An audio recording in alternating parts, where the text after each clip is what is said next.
Hello दोस्तों, स्वागत है आपका हमारे चैनल बिजनेस माइंडसेट पर। दोस्तों 40 साल पहले हमें दो पहलवानों की जरूरत लगती थी 10 रुपए के अनाज को उठाने के लिए, लेकिन आज एक 5 साल का बच्चा भी 10 रुपए के अनाज को आसानी से उठा सकता है। तो एक ही जनरेशन में ये पैसा इतना बूढ़ा कैसे हो गया और इसे समझना हमारे लिए इतना जरूरी क्यों है, इसी चीज को हम आज के इस वीडियो में डिटेल में समझने वाले हैं। तो चलिए दोस्तों वीडियो शुरू करते हैं बिना आपका ज्यादा टाइम लिए। दोस्तों इमेजिन करो, दो दोस्त हैं, रमेश और सुरेश। दोनों अलग अलग कंट्री में रहते हैं, वहां जॉब करते हैं और अपनी लाइफ गुजारते हैं। लेकिन रमेश को अपनी जॉब में 10% की सैलरी हाइक मिलती है। मतलब अगर उसकी सैलरी फिलहाल 50,000 पर मंथ की है तो अगले साल से उसे 55,000 पर मंथ मिलेगा, मतलब 10% ज्यादा। लेकिन पिछले साल उसकी कंट्री में इन्फ्लेशन यानी कि महंगाई 12% के रेट से ग्रो हुई थी। अब दूसरी तरफ सुरेश एक दूसरी कंट्री में रहता है और उसकी सैलरी में उसे कोई भी इंक्रीमेंट नहीं मिलता है, मतलब उसकी सैलरी में एक भी रुपया बढ़ाया नहीं जाता। लेकिन उसकी कंट्री में इन्फ्लेशन 0% रहता है, मतलब उस साल उसकी कंट्री में महंगाई बढ़ती ही नहीं है। इसकी वजह से मार्केट में सब चीजों के दाम सेम रहते हैं। तो रमेश और सुरेश में से आपको कौन ज्यादा खुश लगेगा और किसको एक्चुअली में ज्यादा खुश होना चाहिए? अब दोस्तों सच ये है कि रमेश को 10% की सैलरी बढ़ने से खुशी होगी और वो शायद उसकी वजह से अपने स्टैंडर्ड ऑफ लिविंग को बढ़ा भी देगा, मतलब अपने खर्च को इंक्रीज कर देगा, क्योंकि अब उसके पास हर महीने 5,000 एक्स्ट्रा है स्पेंड करने के लिए। और सुरेश को शायद इतनी खुशी नहीं होगी और वो शायद अपने एक्सपेंसेस को बढ़ाएगा भी नहीं, क्योंकि उसकी सैलरी सेम है। लेकिन भले ही रमेश को सैलरी बढ़ के मिली है, फिर भी उसको ज्यादा लॉस हुआ है, क्योंकि उसका परचेसिंग पावर 2% से गिर गया है। अब आपको लगेगा कि ये परचेसिंग पावर होता क्या है और ये महंगाई के बारे में इतना कौन सोचता है? चीजों के भाव तो हमेशा बढ़ते रहते हैं, ये कौन सी नई बात है? दोस्तों अगर हमें वेल्थ क्रिएट करनी है तो सबसे पहले हमें इसके बेसिक्स को समझना जरूरी है। इन्फ्लेशन का मतलब होता है कि मार्केट में ओवरऑल सभी सर्विसेज और गुड्स के प्राइस बढ़ जाते हैं, क्योंकि कुछ चीजों के प्राइस कम भी होते हैं और कुछ चीजों के प्राइस ज्यादा स्पीड में ग्रो होते हैं। तो जनरली जब हम इन्फ्लेशन को कैलकुलेट करते हैं तो इसके लिए हम एक बास्केट लेते हैं और उसमें हम उन सभी चीजों को ऐड करते हैं जिसके हमें हर साल जरूरत होती है, जैसे अनाज, खाने पीने की चीजें, फ्रूट्स, ट्रांसपोर्ट, इंटरनेट, मेडिकल और education expenses, clothes, etcetera etcetera.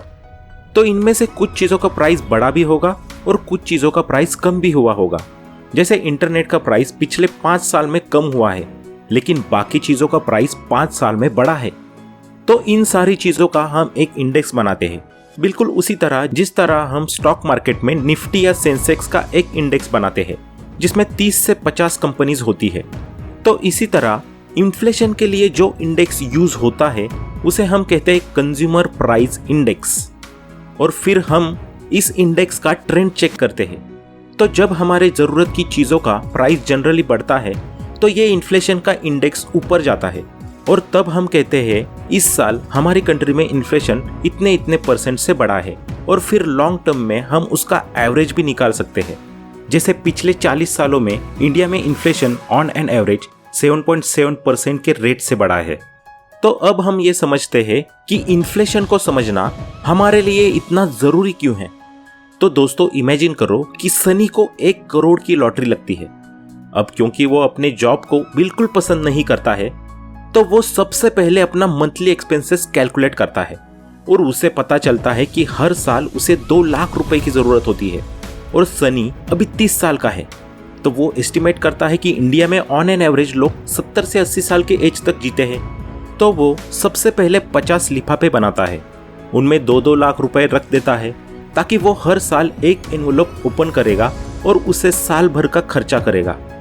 फिर वो सारे एनवलप को अपने घर के लॉकर में रख देता है, क्योंकि उसे किसी बैंक या गवर्नमेंट पे भरोसा नहीं है और उसको इन्वेस्टिंग की इतनी नॉलेज भी नहीं है, क्योंकि उसको लगता है कि अब उसको इन्वेस्टिंग के बारे में इतना सीखने की ज़रूरत नहीं है और अब उसके पास इनफ मनी है और वो आराम से अपनी लाइफ को एंजॉय करने लगता है। अब दोस्तों क्या आप गेस कर सकते हो कि ये स्ट्रैटेजी में क्या प्रॉब्लम हो सकती है? इसका आंसर है इन्फ्लेशन।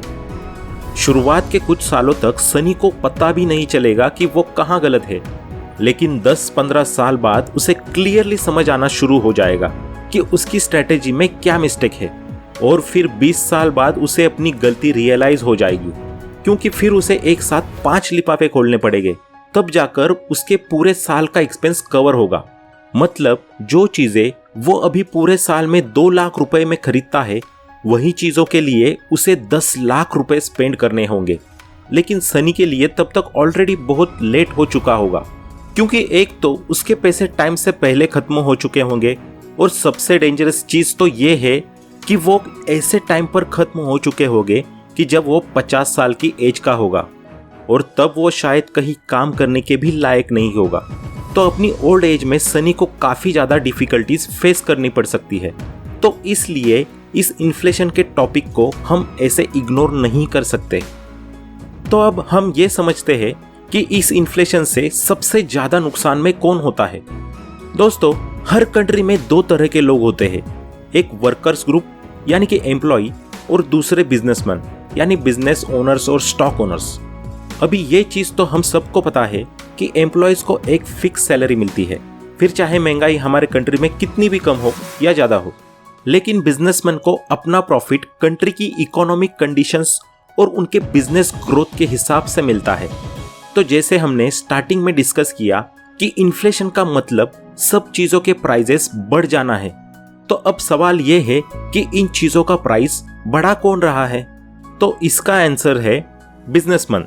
अब दोस्तों, इन्फ्लेशन का रूट कॉज यानी उसकी जड़ कोई और भी हो सकती है, जैसे गवर्नमेंट ने ज्यादा नोट्स प्रिंट कर दिए, या मार्केट में चीजों की शॉर्टेज हो गई, या पॉपुलेशन ज्यादा स्पीड में ग्रो हो गई, एक्सेट्रा एक्सेट्रा। लेकिन बाजार में चीजें महंगी तब होगी जब बिजनेसमैन अपने प्रोडक्ट के प्राइस इंक्रीज कर देंगे। तो भले ही इन्फ्लेशन का रूट कॉज कोई भी हो, लेकिन जैसे ही रॉ मटेरियल के प्राइसेस इंक्रीज हो जाते हैं, बिजनेसमैन पहली फुर्सत में अपने गुड्स के प्राइस इंक्रीज कर देते हैं, जिसका मतलब ये है कि स्मार्ट बिजनेस ओनर्स इन्फ्लेशन से हमेशा बच जाते हैं, क्योंकि फिर चाहे महंगाई 20% के रेट से भी बढ़ जाए, उस बिजनेस ओनर को इतना फर्क नहीं पड़ेगा, वो अपनी चीजों का प्राइस भी 20% के रेट से ही बढ़ा देगा। लेकिन दोस्तों, क्या आपने कभी ऐसा सुना है कि एम्प्लॉयज की सैलरी 20% इंक्रीज हुई है सिर्फ इसलिए क्योंकि हमारी कंट्री में महंगाई ज्यादा है? ऐसा कभी नहीं होता। एम्प्लॉयज को यूजुअली एक फिक्स रेट के हिसाब से सैलरी इंक्रीज होके मिलती है, या अपने परफॉर्मेंस के हिसाब से, और ये फिक्स रेट यूजुअली 10% का होता है।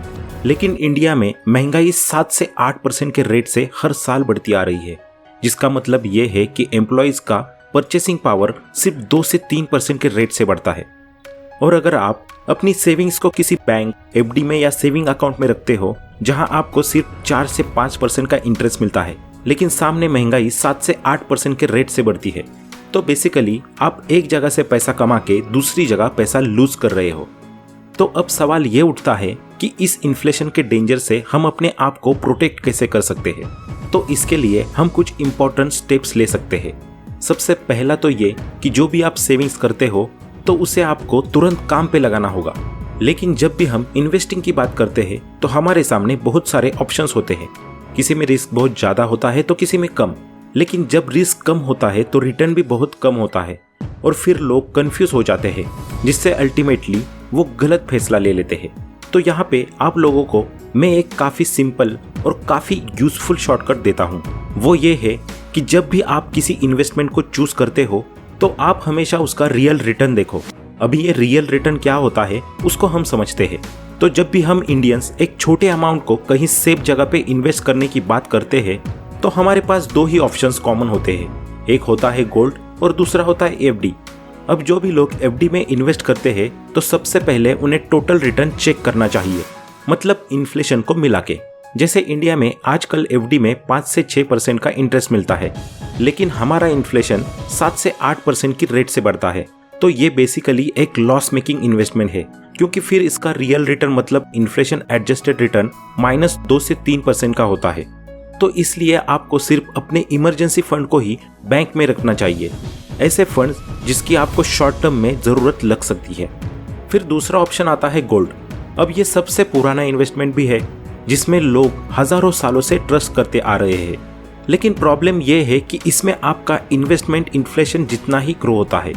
शॉर्ट टर्म में ग्रीड और फियर की वजह से गोल्ड में भी बिल्कुल स्टॉक मार्केट की तरह प्राइस फ्लक्चुएट होता रहता है, लेकिन लॉन्ग टर्म में गोल्ड आपको ऑन एन एवरेज 7 से 8% का ही रिटर्न देता है, जो इंडिया का एवरेज इन्फ्लेशन रेट रहा है। मतलब यहाँ पे आपका रियल रिटर्न ऑलमोस्ट 0% रहता है। तो अब सवाल ये है कि कौन सी इन्वेस्टमेंट सबसे बेस्ट है, कहाँ पर इन्वेस्ट करने से हमें बेस्ट रिटर्न मिल सकता है। तो सबसे पहला ऑप्शन आता है इन्वेस्ट इन यूरसेल्फ। दोस्तों, ये सबसे बेस्ट इन्वेस्टमेंट है जो आपको इतना ज़्यादा रिटर्न दे सकती है कि जिसकी आप कल्पना भी नहीं कर सकते। आपको जितना हो सके अपने स्किल्स बढ़ाने में इन्वेस्ट करना चाहिए और खुद को इम्प्रूव करना चाहिए, जिससे आपकी अर्निंग पोटेंशियल भी इंक्रीज होगी। आज से 300 साल पहले एक बहुत ही सक्सेसफुल इंसान ने एक बहुत ही पावरफुल लाइन कही थी कि invest in your mind, it pays the best dividend. और दुनिया के सबसे अमीर इन्वेस्टर भी यही कहते हैं कि the most important investment you can make is in yourself. अगर आप खुद को एजुकेट नहीं करेंगे तो किसी लॉटरी के जीतने पर भी आप फाइनेंशियली फ्री नहीं हो पाओगे, जैसा हमने सनी के एग्जाम्पल से समझा।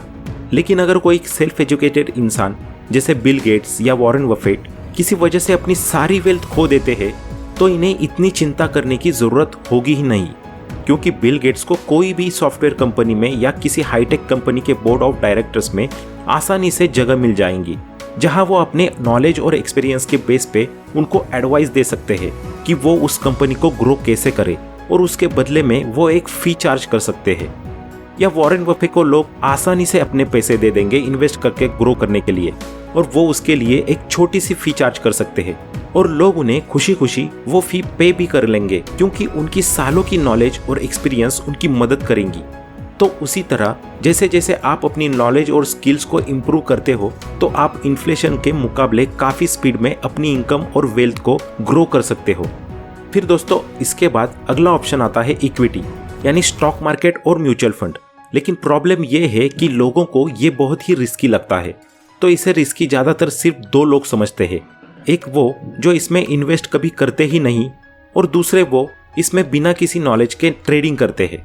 लेकिन जो लोग असली बिजनेस में इन्वेस्ट करते हैं लॉन्ग टर्म के लिए, जो बहुत ही रेयर है, तो उनको ये बात अच्छे से पता होगी कि यही एक तरीका है जहां से हम इन्फ्लेशन से बहुत ही आसानी से बच सकते हैं और अपनी वेल्थ को सबसे स्पीड में ग्रो कर सकते हैं।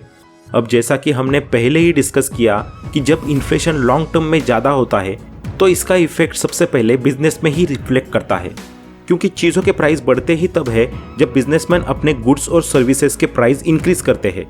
तो इसलिए जब आप किसी स्टॉक में इन्वेस्ट करना चाहते हो, तो आप ये देखो कि कौन से ऐसे बिजनेस है जो अपने प्रोडक्ट्स और सर्विसेज के प्राइस इन्फ्लेशन से भी ज़्यादा स्पीड में ग्रो कर सकते हैं, या एटलीस्ट इन्फ्लेशन के रेट जितने इंक्रीज कर सकते हैं, जिसको हम इन्वेस्टिंग की लैंग्वेज में प्राइसिंग पावर कहते हैं। और अगर आपको इन्वेस्टिंग की इतनी नॉलेज नहीं है, तो आप एटलीस्ट किसी म्यूचुअल फंड में या इंडेक्स फंड में इन्वेस्ट कर सकते हो, जो लॉन्ग टर्म में आपको इन्फ्लेशन से भी काफ़ी अच्छा रिटर्न देता है। जैसे कि इंडिया का स्टॉक मार्केट इंडेक्स सेंसेक्स पिछले 40 सालों में 15% की रेट से ग्रो हुआ है, और दूसरी तरफ इन्फ्लेशन ऑलमोस्ट 8% की रेट से ग्रो हुआ है। तो इसलिए फाइनली अब हम इतना ही कहेंगे कि कुछ लोग दिन रात मेहनत करके अपनी इनकम कमाते हैं। जैसे एक लेबर सुबह 8 बजे से लेकर शाम 6 बजे तक काम करता है, और वो शायद आप या मुझसे भी ज़्यादा मेहनत करता है, लेकिन उससे वो और ज़्यादा अमीर नहीं बन सकता। वो शायद और ज़्यादा गरीब होता रहेगा, क्योंकि लेबर की सैलरी सबसे कम रेट से इंक्रीज होती है। इसलिए काफ़ी बार आपने देखा होगा कि उन्हें स्ट्राइक पे जाना पड़ता है, या गवर्नमेंट को मिनिमम वेज का लॉ लेके आना पड़ता है, ताकि उनकी कम नॉलेज का लोग फायदा ना उठाए। क्योंकि ये इन्फ्लेशन एक ऐसा टैक्स है जो अमीर और गरीब सबको पे करना पड़ता है। जब चीज़ों का प्राइस बढ़ता है, तो इस रियलिटी को सबको एक्सेप्ट करना पड़ता है, और इसका इफेक्ट एकदम स्लोली काम करता है, जिससे आपको पता भी नहीं चलता कि आपकी लाइफ की आधे से ज़्यादा इनकम आपने सिर्फ इन्फ्लेशन की वजह से लूज की है।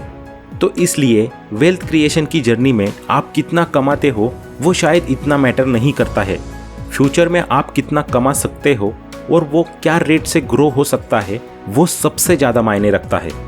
तो दोस्तों, आज के वीडियो में बस इतना ही। आपको ये वीडियो कैसा लगा कमेंट में बताएं, और ये भी बताएं कि आपको नेक्स्ट वीडियो किस टॉपिक पर चाहिए। वीडियो पसंद आया हो तो लाइक करें, और ऐसे ही वैल्यूएबल वीडियोस देखने के लिए हमारे चैनल को सब्सक्राइब करें। आपका कीमती समय देने के लिए धन्यवाद।